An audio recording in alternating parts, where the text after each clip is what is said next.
Oke, Assalamualaikum warahmatullahi wabarakatuh. Pada kesempatan kali ini saya akan melanjutkan terkait dengan PPN pajak pertambahan nilai. Nah, kita lihat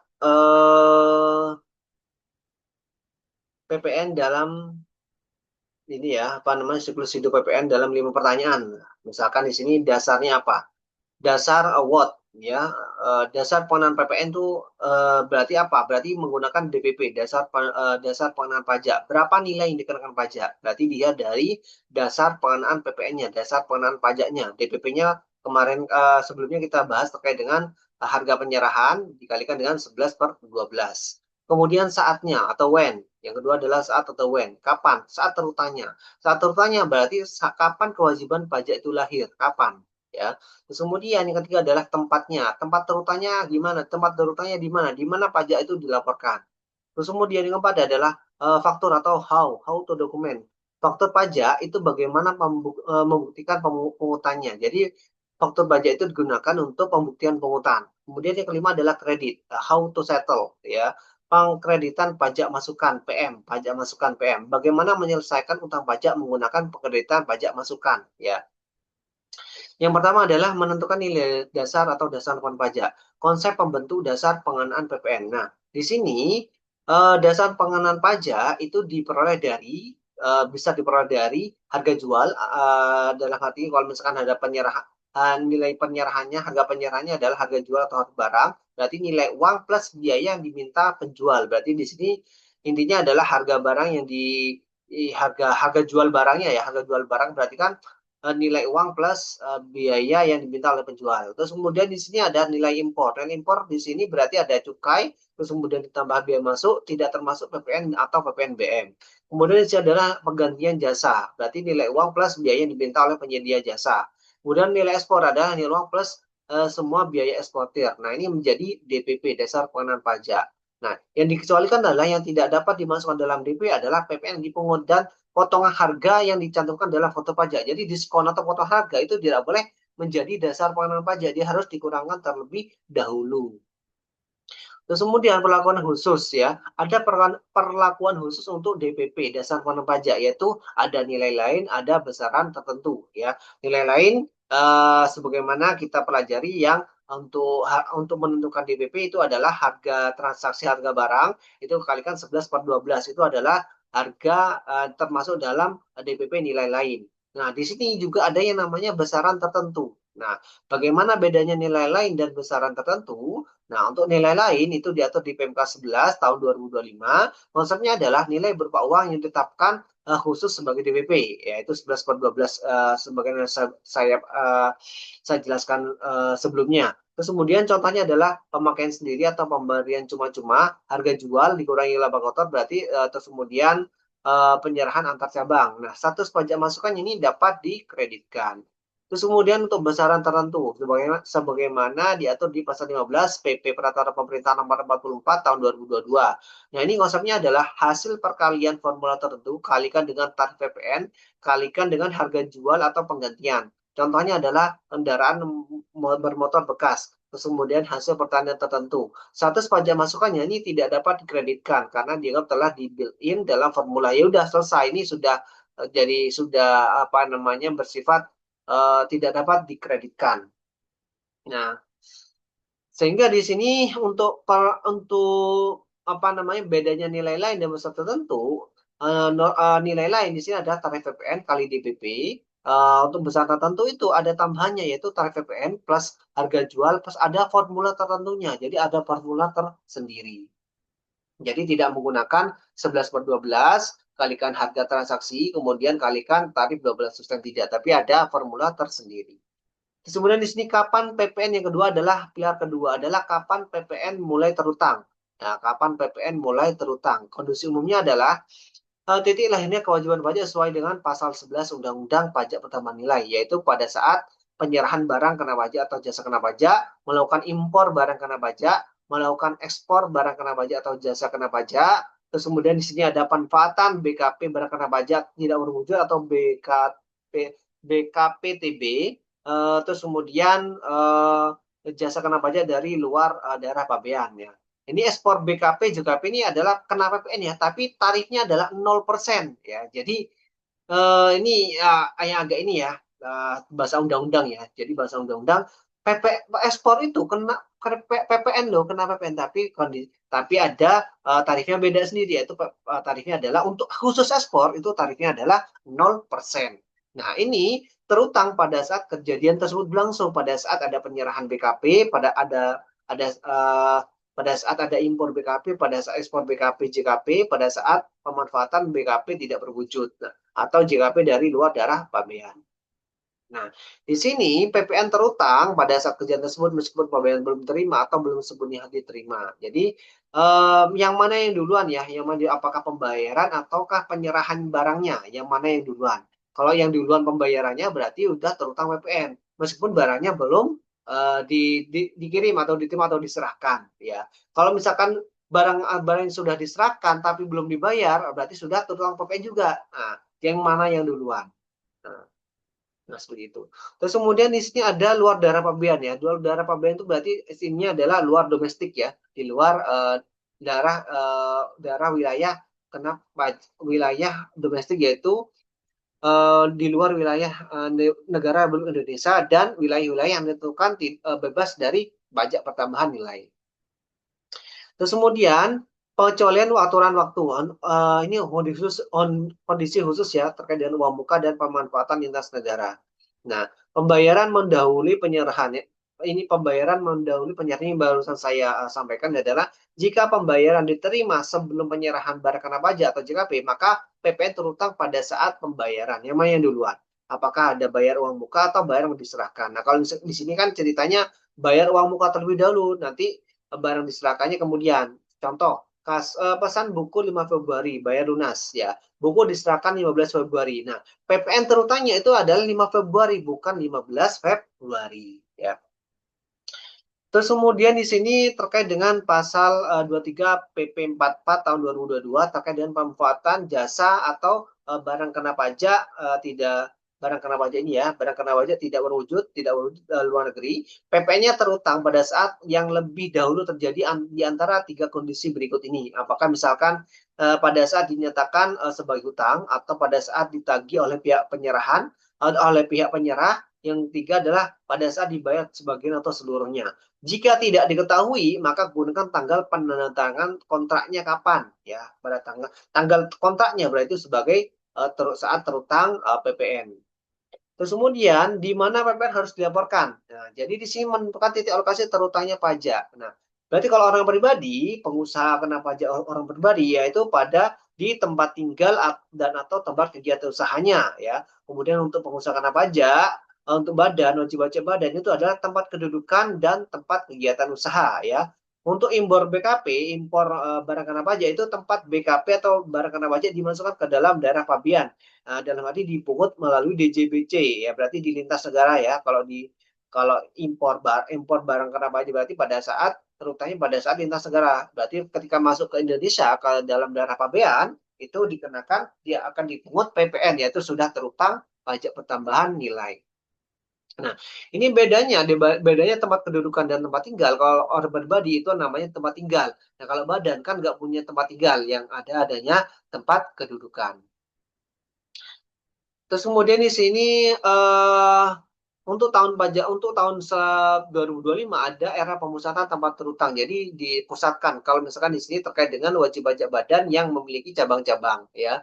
Nah, ketentuan PMK Peraturan Menteri Keuangan Nomor 81 Tahun 2024 yaitu Sistem Inti Administrasi Perpajakan, ada pemusatan terpusat ya PPN-nya. Jadi kan ada perusahaan ya, perusahaan ini kan ada pusatnya, misalkan pusatnya di Jakarta, kemudian cabangnya di Jawa Timur, Jawa Tengah, Jawa Barat dan seterusnya. Nah, itu ada pemusatan tempat terutang. Nah, pelaksanaan hak dan kewajiban PPN bagi pengusaha kena pajak dengan banyak tempat usaha, jadi ada beberapa tempat usaha dilakukan secara terpusat menggunakan satu NPP. Nah, untuk orang pribadi itu terpusat di tempat tinggalnya, untuk badan itu terpusat di tempat kedudukannya. Kemudian di sini ini adalah salah satu contoh faktur pajak. Faktur pajak itu bisa dikatakan sebagai invoice ya, invoice yang ada PPN-nya. Nah, faktur pajak ini adalah bukti sah ya, sebagaimana diatur di pasal 1 angka 23 Undang-Undang PPN terkait dengan definisi dan fungsi dokumen. Nah, definisinya faktur pajak ini adalah bukti pungutan pajak yang dibuat oleh pengusaha kena pajak atas penyerahan barang kena pajak atau jasa kena pajak.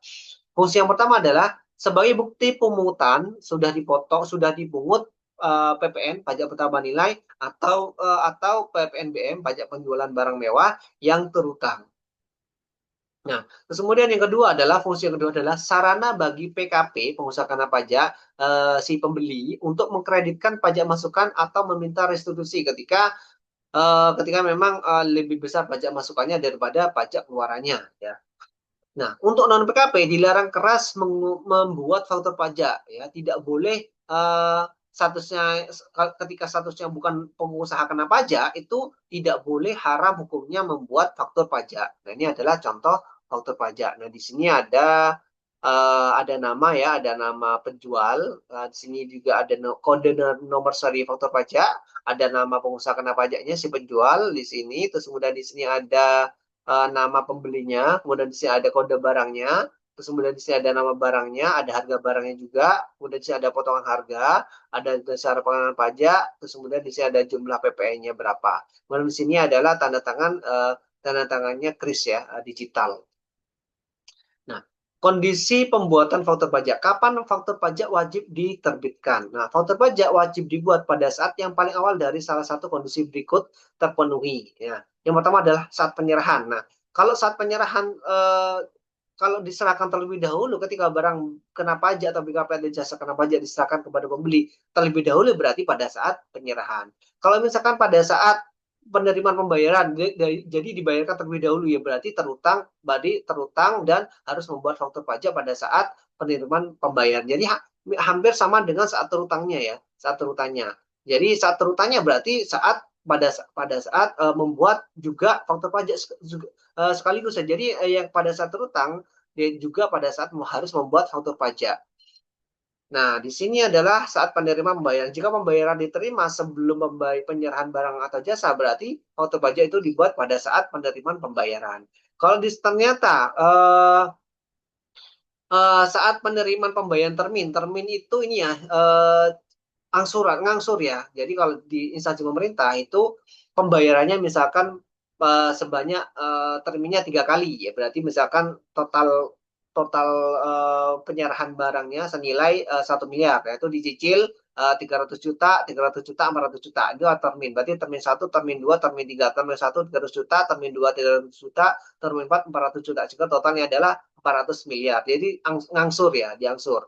Nah, dalam hal penyerahan dilakukan secara bertahap atau termin atau angsur untuk pekerjaan konstruksi dan lain-lain seterusnya, itu berarti faktur pajak pada saat penerimaan pembayaran termin. Ya. Setiap terminnya itu harus dibuat faktur pajak. Jadi dia boleh pada saat pelunasan, pada saat penyerahan akhir, nggak boleh. Jadi harus pada saat pembayaran terminnya. Ya, membayar setiap pembayaran terminnya. Terus kemudian saat ekspor yaitu untuk kegiatan ekspor BKP barang kena pajak tidak barang kena pajak berwujud barang kena pajak tidak berwujud atau JKP. Pada saat ekspor itu harus membuat faktur pajak meskipun PPN-nya adalah 0% untuk ekspor.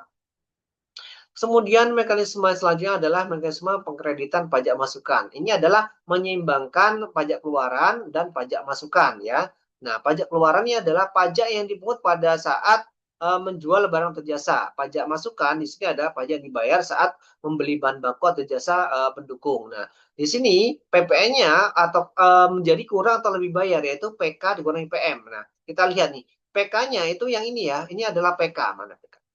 Nah, ini yang kita hitung tadi, ini adalah misalkan ini garment. Garment kan, nah misalkan ini dari industri tekstil ya.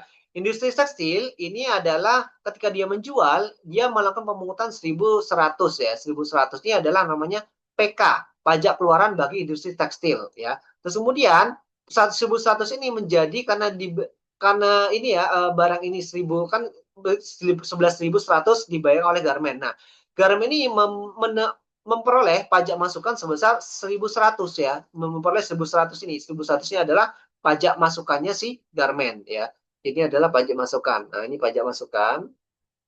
Ini pajak keluaran ya. Ini pajak keluaran. Sini pajak masukan.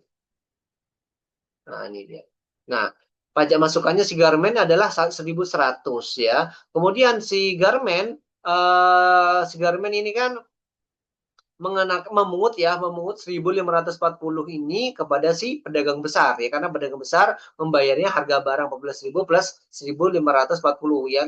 Pedagang besar bayar ke industri garmen itu adalah 15.540 rupiah ya. Sehingga di sini garmen ada pajak masukan adalah 1.100, kemudian si garmen apa namanya, ada pajak keluaran sebesar 1.540, sehingga PPN terutanya adalah Rp440. Yang ini yang dimasukkan adalah pajak keluaran dan pajak masukan ya.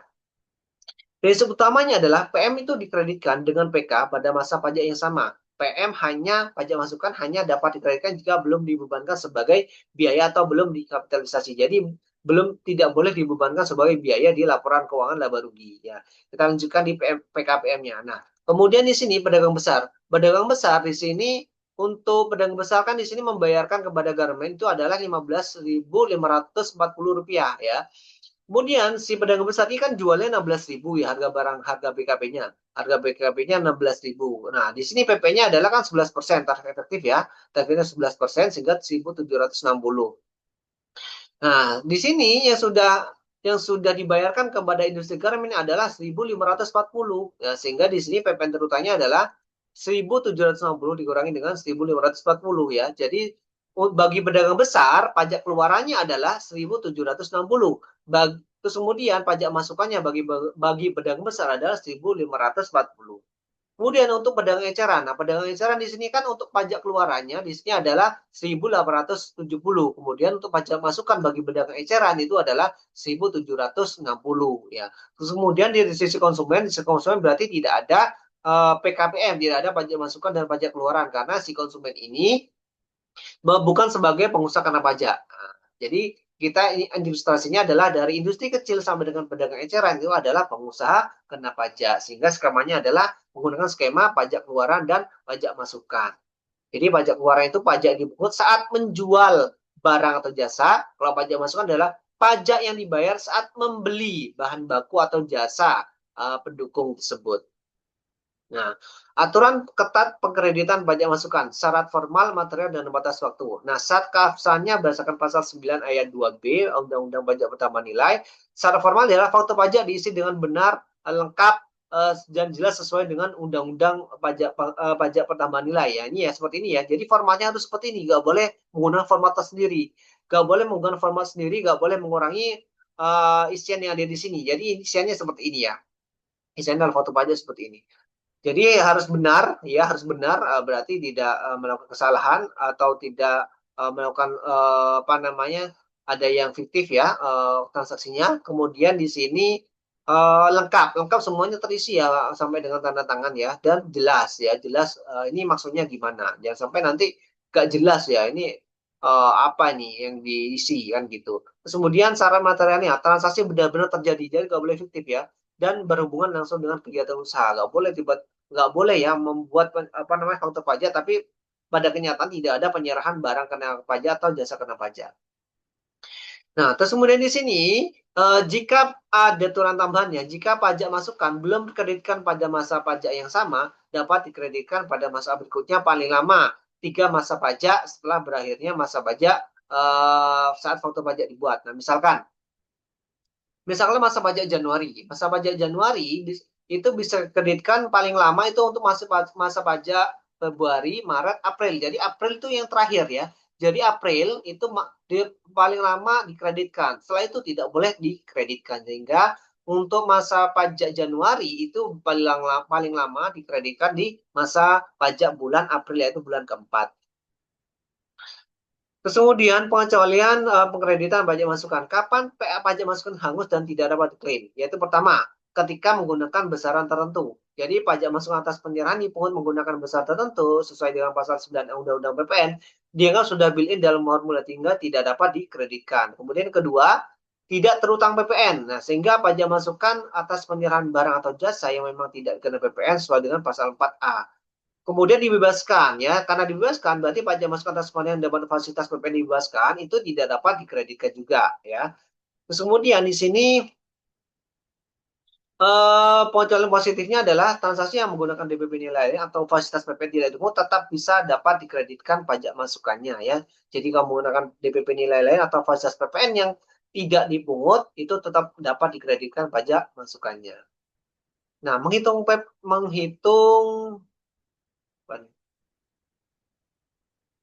Oke, ini kita skip aja ya. Nah, ini adalah peta jalan transaksi PPN, kepatuhan end to end.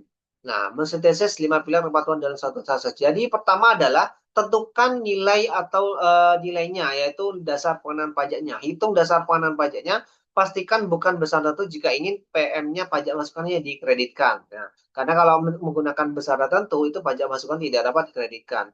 Kemudian kunci waktunya saat terutangnya. PPN terutang saat penyerahan atau pembayaran. Mana yang dulu terjadi ya. Jadi lihat kunci waktunya. Kunci waktunya ini saatnya terutangnya kapan. Kemudian tentukan lokasi atau tempatnya. Lapor ke NPWP terpusat berlaku efektif sejak Januari 2025.